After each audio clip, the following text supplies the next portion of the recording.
we're going to look at the modulus function. So the modulus function is just represented by two vertical lines like this. And all that does is it turns whatever is inside the modulus positive. So for example, if I had modulus of 2, that's already positive, nothing will change. If I do the modulus of minus 2, it becomes positive 2. All it does is it takes an input, doesn't change its value, but it makes it positive. So in case it doesn't change the size of the value, it just makes it positive. And obviously 0 remains the same. Okay, so let's look at the graph of y equals modulus x. We know that when x is positive, the modulus function won't actually change anything. So we can sketch that bit of the graph, just y equals x. What about when x is negative? Well, ordinarily, the line would just carry on down there. However, we know it's going to take the same size of the value, but turn it positive. Effectively, what we'll get is a reflected graph over here. So we reflect the image of what would have been the line up here.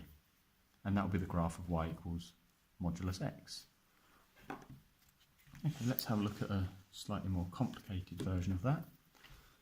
So let's say we had 2x minus 2 plus 3. Well, if I want to sketch this, there's a few different ways to think of it. One way is I could think of it as a series of transformations. So first of all, I'm just going to sketch y equals x minus 2. But I'm only going to sketch the positive part of that graph. I know that ordinarily it would carry on down here, so I sketch the image of that. Now, however, I can apply some transformations. I can see it's been multiplied by 2, so that's going to stretch it vertically by a factor of 2, and then 3 has been added. It will then translate vertically up 3. So that would then look something like this.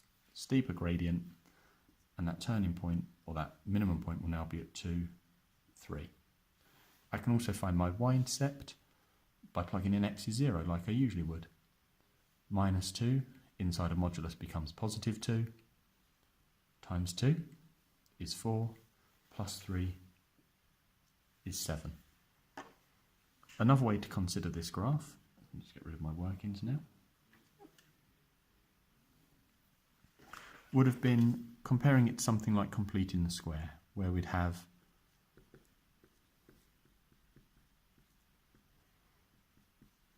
that, and we can apply similar logic. So in this case, we would find the graph of this to look something like that, with a turning point at 2, 3, and we would have arrived at that knowledge by saying, well, because it's squared, the lowest value it can ever take is 0. Therefore, 0 plus 3 will be the smallest y value that I can have. That has a value of 0 when x is 2. So my minimum value will be 2, 3. Same logic here. Anything inside a modulus is non-negative, or the modulus will turn anything that was negative in there to a positive. So the lowest it can ever be is 0. 0 plus 3 is 3, and it takes that value when x is 2. Exactly the same logic as completing the square.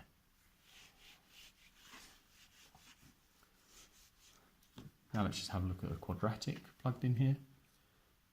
We'll have x squared minus 5x, and let's just say that's plus 4. Okay, so we'll factorise that. Notice that I'm not putting each factor inside modulus signs, I'm just putting normal curved brackets inside my modulus. So I've got minus 4, minus 1. I could then sketch this. I'll just sketch it regularly for now. Something like that. 4 and 1. And a y-intercept would be when x is 0, I get 4. However, I know that anything inside the modulus cannot be negative.